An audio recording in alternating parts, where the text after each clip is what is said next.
Step 5 is literally the most important out of all of them. It is 80% of your goals.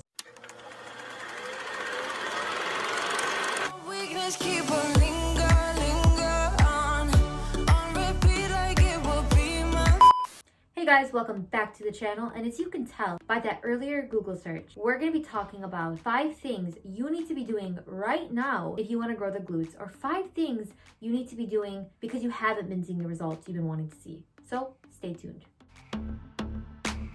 So step 1 is going to be the most vital and something that always gets overlooked, which is going to be following a progressive program. So stop following these 30-day Pinterest challenges. Stop following Instagram models that are showing you these different activation and isolation movements. Start following an actual program that makes you progress in certain exercises, such as your compound lifts. So with that being said, you're gonna wanna go ahead and either make a fitness plan that caters to progressive overload, or you're gonna wanna go ahead and buy one from a personal trainer or somebody that actually knows what they're doing. And an example of a progressive overload program would be something like this. It is your glute/leg day. So you're gonna go in, you're gonna start with your compound lifts, such as squats. You're gonna go ahead and do your warm-up sets, and then once you get into your working sets, you're gonna wanna do, let's just say 3 sets of 10. So each set, you're gonna wanna increase your weight by a little bit or a lot depending on your strength, and then you're going to want to go ahead and increase your reps or decrease your reps depending on the weight you're going for. So if you're following a 6-week challenge, each week of the 6 weeks you're going to want to go ahead and progress with either your weight or your reps with the same weight. So that's pretty much just progressing with your program each week. And it may sound or seem boring, but I promise you, switching up your workouts every single week you go in is so much more boring than actually tracking down numbers and seeing yourself progress and hitting a goal and a target. You go in with so much joy just knowing that you're about to accomplish something, and you leave accomplished. And if you don't actually hit that goal, at least you know you were trying. Try to progressive overload, and if there's anything you could take from this video, it would be try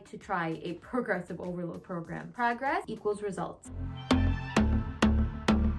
So step 2 is going to be to stop only focusing on your glutes. So if you're that girl that goes into the gym and only specifically has a workout regimen catered to 4 days a week of training glutes and no other muscle groups, you are going to be extremely fatigued, and your glutes have no possible way of actually growing to what you want them to look like. You're not only going to be extremely fatigued, you're also going to have a very unproportioned body. I remember when I first started, glutes were my main focus, and my upper body lagged significantly. I had such a unproportioned body shape. My upper body was very flabby and my lower body was so toned and defined. And I never understood why until I actually started training upper body and I saw the results I wanted to see. I didn't get bulky, I didn't get manly, I actually got more feminine, if anything. So for this, genetics do play a huge role, especially when it comes to recovery and your growth hormones and so on. I personally suggest 2 days dedicated to leg and glute focus sessions, and the rest figuring out what works for you. So let's just say you're working out glutes and legs twice a week. Do 2 upper body days and add in some cardio sessions. That makes a perfect proportionate program, and you're gonna feel so much better too.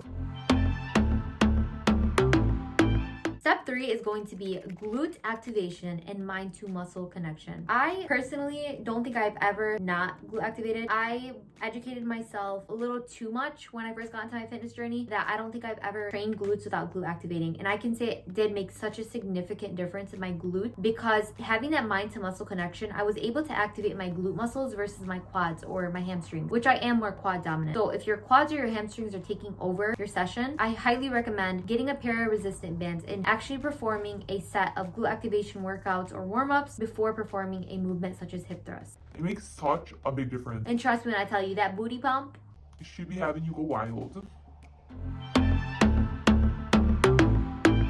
Step 4 is kind of going to go side by side to step 1, which is focusing on your compound lifts. As stated before, if you're going into the gym and switching up your movements, doing glute isolation movements versus compound lifts, you are literally getting half of the results you should be getting. Compound lifts are vital and essential to actually have proper overall glute growth, especially in your biggest and largest muscle in your glutes, which is your gluteus maximus. So we have 3 portions of our glutes. We have our gluteus maximus, our gluteus medius, and our gluteus minimus. Doing compound lifts typically hits your gluteus maximus, which is your biggest glute muscle. And if you're really trying to get your Booty shelf going. you're really going to want to start focusing on those compound lifts such as deadlift, hip thrust, squat, and so on.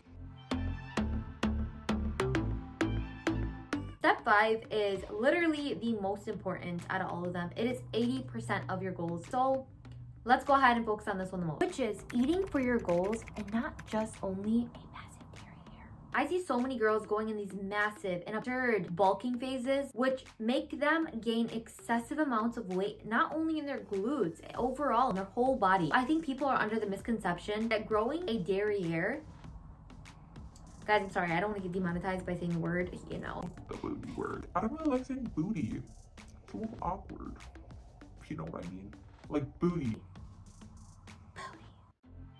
You guys do not need to be eating 2,500 calories more than your overall calorie expenditure because you guys want to grow a booty. It doesn't work that way. You are not only gaining muscle, you're gaining excess fat. And it is so much harder to lose fat than it is to gain fat. So if you're going to go ahead and go on these crazy, massive intakes and take weight gainer supplements and protein shakes that are 1,000 calories, all you're doing is making it so much harder to actually see your results later on. So what I recommend is eating in a slight calorie surplus or eating at maintenance to where you're comfortable to build muscle with. So you're not gaining this excessive amount of fat with your muscle. You're just gaining muscle and a little bit of fat where you can't really notice. So when it comes down to you cutting, you can actually see the muscle you have built. It's going to be so much more enjoyable and you're going to stay at a healthy weight for the rest of your life that way. And just remember guys, growing glutes is not everything. Accept your body for what it is. And if you're here to have a BBL looking body, then you're at the wrong video. You need to go search up how to save up $20,000 to actually get that BBL done. I am here to promote natural bodies and how to accentuate your body for what it already is with tips and tricks that have helped me along my journey. So with that being said, I will be sharing fitness tips and tricks every single week. So hit that subscribe button, maybe even that bell button so you are notified and you are not missing out. And if you don't mind,